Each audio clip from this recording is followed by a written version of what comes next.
The notice was small, barely visible on the weathered board outside the general store, yet it carried the weight of a lonely man's last hope. Maid needed, ranch work, honest pay.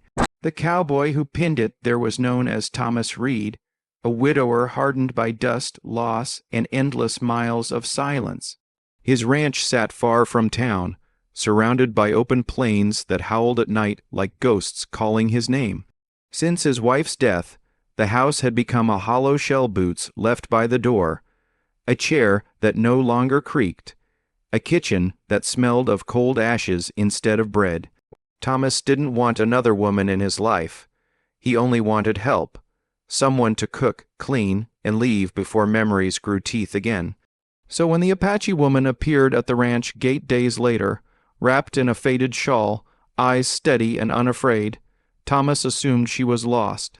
She stood tall despite the long journey, her hair braided with care, her presence calm yet powerful, as if the land itself had shaped her. He told her gruffly that the maid's work was hard, the pay small, and the ranch no place for trouble. She listened quietly, then spoke words that struck him harder than any bullet. "I did not come to be your maid, I came to be your wife." The wind seemed to stop. Thomas laughed once, sharp and bitter, thinking it a cruel joke or some tribal custom meant to trap him. But her face never changed.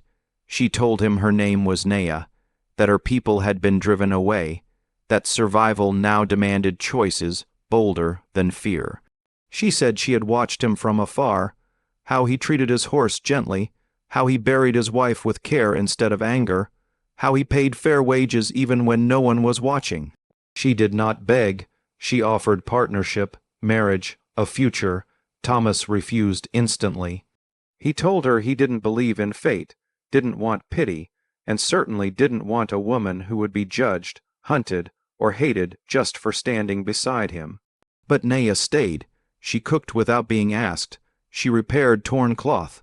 She spoke softly to the land, and crops began to grow where nothing had survived before. Townsfolk whispered. Some warned Thomas he was inviting danger. Others mocked him. A few threatened violence. Each night Thomas told her to leave.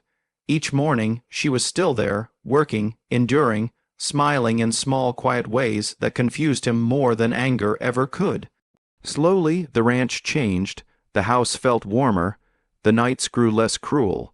When bandits came, she stood beside him, fearless. When his past haunted him, she listened without judgment. Yet Thomas resisted, not because he didn't feel something stirring, but because he feared loving again meant losing again.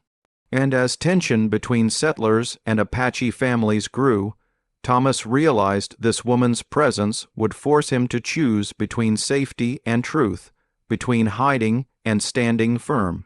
By the end of the chapter, the question no longer was why she came, but whether he had the courage to accept what destiny placed at his door. The change did not come gently.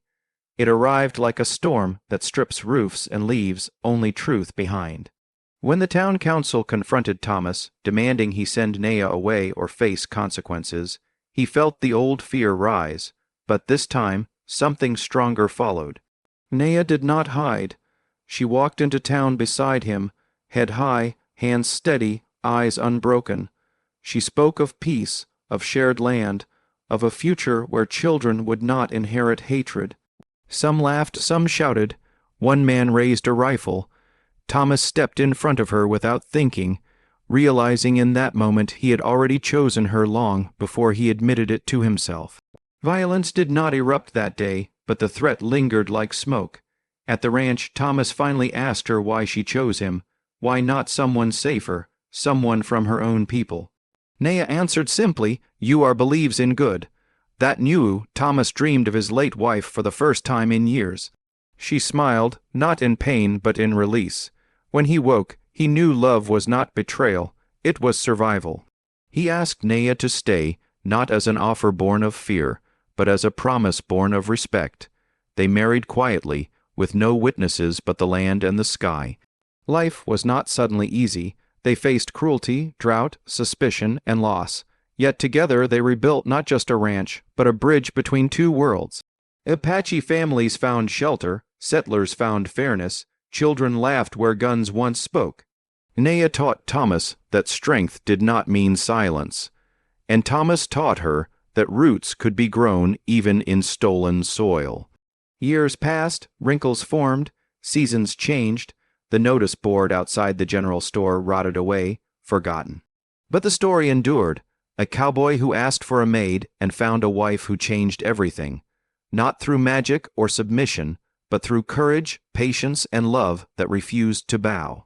And if this story moved you, if it reminded you that true change begins when we choose humanity over fear, then don't let it end here.